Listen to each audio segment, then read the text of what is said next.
गर्मी में गरीब माँ की 10 जुगाड़ू बेटियां।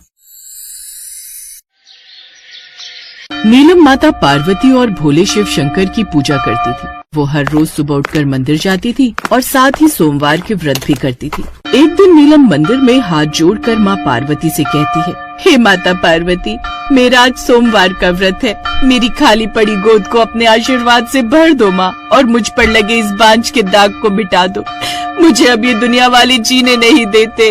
फिर मंदिर से अपने घर आ जाती है और शाम को भगवान को भोग लगाने के लिए रसोई में जाकर देसी घी का हलवा बनाती है। तभी उसकी कंजूस सास हलवे की खुशबू सूंघती हुई रसोई में आ जाती है और गुस्से में नीलम के पीछे से बाल पकड़कर कहती है, क्यों री मेरी बांझ बहू, मेरे घर में क्या तेरे बाप ने घी का भंडार खोल रखा है जो देसी घी का हलवा अपने चाटने के लिए बना रही है? माँ जी मेरे बाल, माँ जी मेरे ये हलवा अपने लिए नहीं बना है।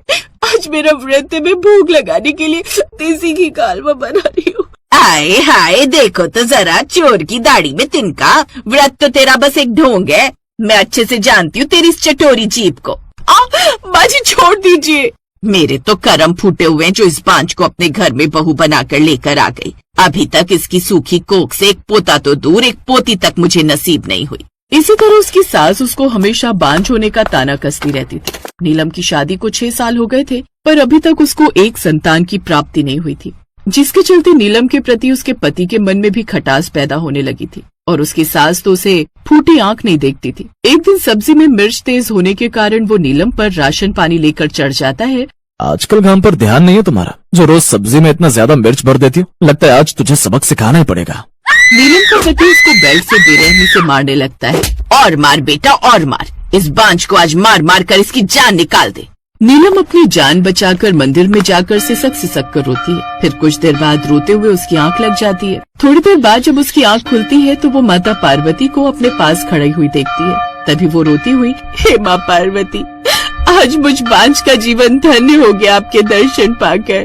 फिर माता पार्वती नीलम को समझाती हुई कहती है, तुम इन दरिंदे माँ बेटों के घर से निकल जाओ बेटी, मैं तुम्हें बहुत सी बेटियों की धनी माँ बनाऊंगी। मैं तुम्हें ये आशीर्वाद देती हूँ। इतना कहकर माता पार्वती वहाँ से अंतर्ध्यान हो जाती है। माँ पार्वती के दिए हुए आशीर्वाद से सब ठीक हो जाएगा। अब मुझे इस घर को त्यागना ही होगा। तभी नीलम अपनी ससुराल को छोड़कर वहाँ से ट्रेन में बैठकर एक दूसरे शहर आ जाती है और अगली सुबह जब वो ट्रेन से उतरती है तभी अचानक उसको एक लड़की की रोने की आवाज सुनाई देती है। ये कौन रो रहा है? तभी नीलम देखती है 8, 10 और 12 साल की लड़कियों को सड़क किनारे बैठी, जिसमें से एक लू लगने से बेहोश हो गई थी और पास में बैठी उसकी बहन रो रही थी।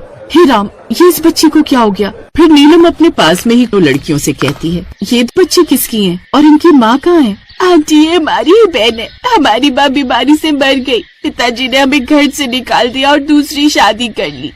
हमारा कोई नहीं है। हम 5 बहन अनाथ है। तुम अनाथ नहीं हो, आज से तुम सब मेरी बेटियां हो और मैं तुम्हारी माँ हूँ।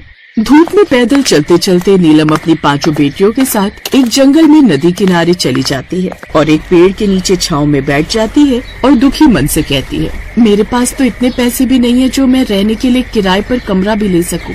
फिर जंगल की हरियाली और जीव जंतु का पेड़ के नीचे आशियाना देखकर बहनों का जुगाड़ू दिमाग चलता है।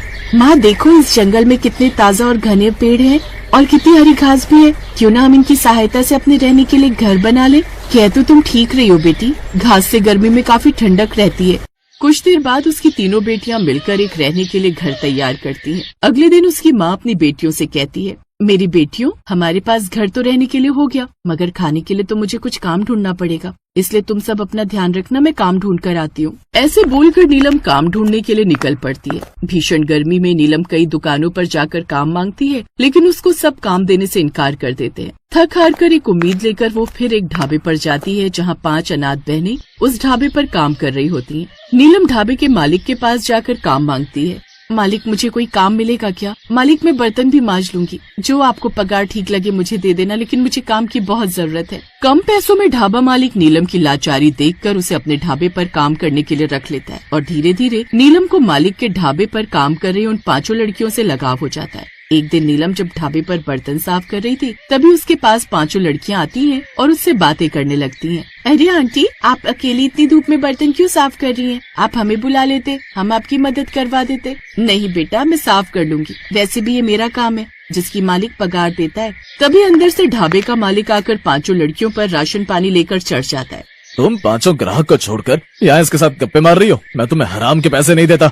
नीलम को उन लड़कियों के साथ मालिक का ऐसा बर्ताव देखकर अच्छा नहीं लगता और वो गुस्से में मालिक से कहती है, मालिक पूरे दिन हम ढाबे पर मेहनत करते हैं, अगर 2 मिनट बैठकर बात कर लेंगे तो क्या ही बिगड़ जाएगा। उसका ऐसा कड़वा जवाब सुनकर मालिक को मिर्च लग जाती है। मेरी बिल्ली मुझे ही म्याऊं, जिसका खाना उसको ही आग दिखाना। चलो निकलो सब मेरे ढाबे से।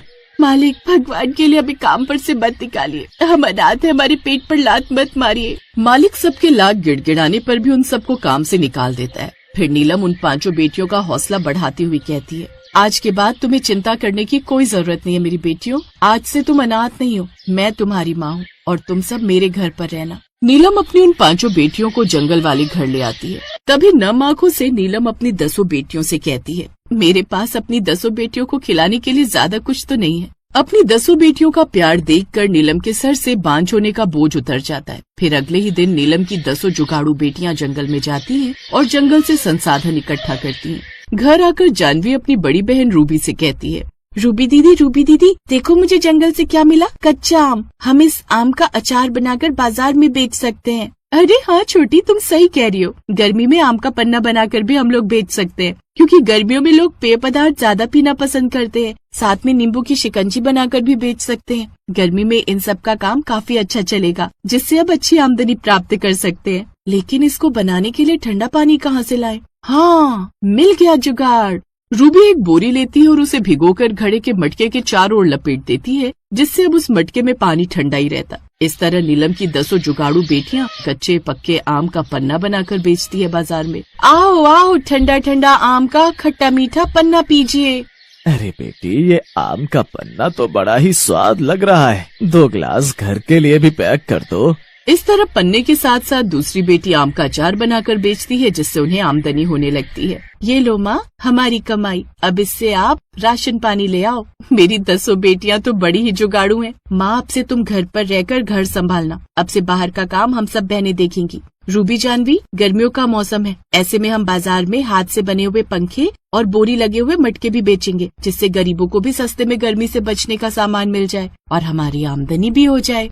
इस तरह अब नीलम की बेटियां कोई न कोई जुगाड़ लगा कर कुछ न कुछ बेचने लगी, जिससे उनकी आमदनी अच्छी हो गई। देखते ही देखते उसकी 10 जुगाड़ू बेटी अपनी गरीब माँ के जीवन के सभी कष्ट और दुखों को दूर कर देती हैं और नीलम की जिंदगी को खुशियों से भर देती हैं।